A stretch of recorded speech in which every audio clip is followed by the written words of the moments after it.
If we're headed into another recession, SEO might be the last thing you want to cut from your marketing budget. Based on the data and the research on companies that kept marketing and focusing on SEO in 2008 and in 2020, they actually had stronger recoveries after the recession compared to companies that cut SEO and kind of pulled back on their marketing overall. So I want to talk about a few reasons you should keep leaning into SEO or start working on SEO for your brand. The first reason is that yes, even though SEO does have a slow burn when it starts, it has a long-term ROI. I've gotten clients personally from blog posts that have been posted 4 and 5 years ago.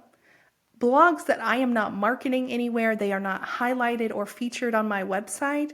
They are just showing up in Google in front of the right people that then end up inquiring and hiring me just because of a blog post. And there's research that shows links that organically show up in Google search get more clicks than ads. I'm talking like 27% of clicks versus 3% of clicks. I'm not saying you can't do both, that you can't do some ads and some organic traffic, but to only spend money on ads means you constantly have to spend money on ads to get in front of people, versus with SEO, you can just post that blog post and have it bring traffic for years and years. Then the next thing I want to point out is for those of you who are B2B like me, 76% of our traffic on average, according to the research, is organic traffic that comes to our website. Buyers are searching more during slowdowns and recessions.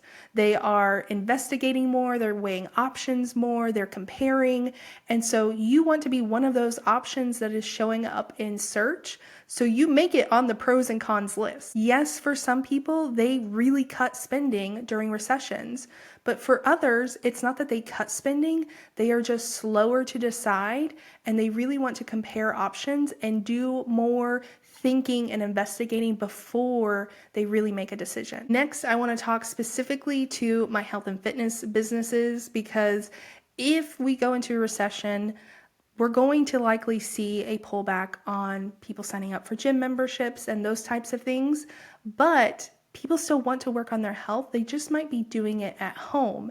And so we still want you to show up in search, but you may just need to do some positioning and messaging tweaking to really show up for when people are searching for affordable, DIY, budget-friendly, cost-effective terms relating to at-home workouts and meal plans. I actually saw a case study from another designer who worked with a fitness brand during COVID that really leaned into SEO during that time. They saw a 600% increase in website traffic, which led to 10 times the conversions that they usually got. Email's great, social is great, but SEO really sticks around and works for you long term. There's actually a stat out there that 80% of chief marketing officers at these large corporations refuse to cut SEO from their budgets because they know that SEO is such an important part of their marketing. And while it might be easy to say, okay, well, when things get tough, I'm gonna just have to pause on SEO and really lean into this other stuff because I don't have time, I don't have the money, whatever it is, it's actually more difficult for most people to pause on SEO and then come back and still see results, because there's so much momentum that happens with SEO that you really want to stay consistent and keep building on that momentum. I'm not saying it's impossible, but if you stop and then you try to come back, it just might take longer to build up that traffic again. Recession or not, SEO still matters. It's cost effective, it's compounding, and it builds trust. It helps you show up in front of the right people when they need you. And if we are heading into a recession, you actually want to start working on your SEO now, not when the recession starts. So regardless if you've done any blogging or optimization or not, a few things you can work on to start building up that SEO. First, I want you to go look at your previous blog post, see if there's any that you can tweak to maybe add some keywords around like affordable, cost effective, budget friendly, into the titles and into the copy to help you show up for those types of search terms as people start wanting to save more money. Then I want you to start creating blog content that is actually answering people's questions.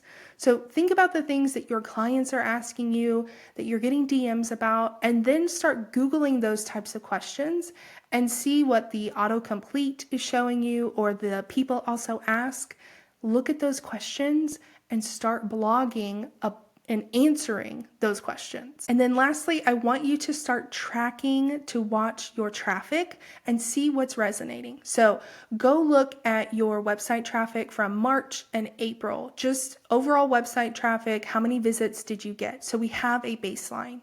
And then set a reminder to check your website traffic in 3 months, 6 months, and a year. And I'm saying those dates because if you start checking your website traffic in 1 month, you're going to be like, I'm not getting any SEO results. This isn't working. Again, SEO is a slow burn. So you want to make sure that you're giving it enough time to start working and get noticed by Google before you even give up. So I don't want you to pause or hold off on SEO. I just want you to pivot and rethink your strategy. If you have questions, let me know down in the comments, and I will see y'all next time.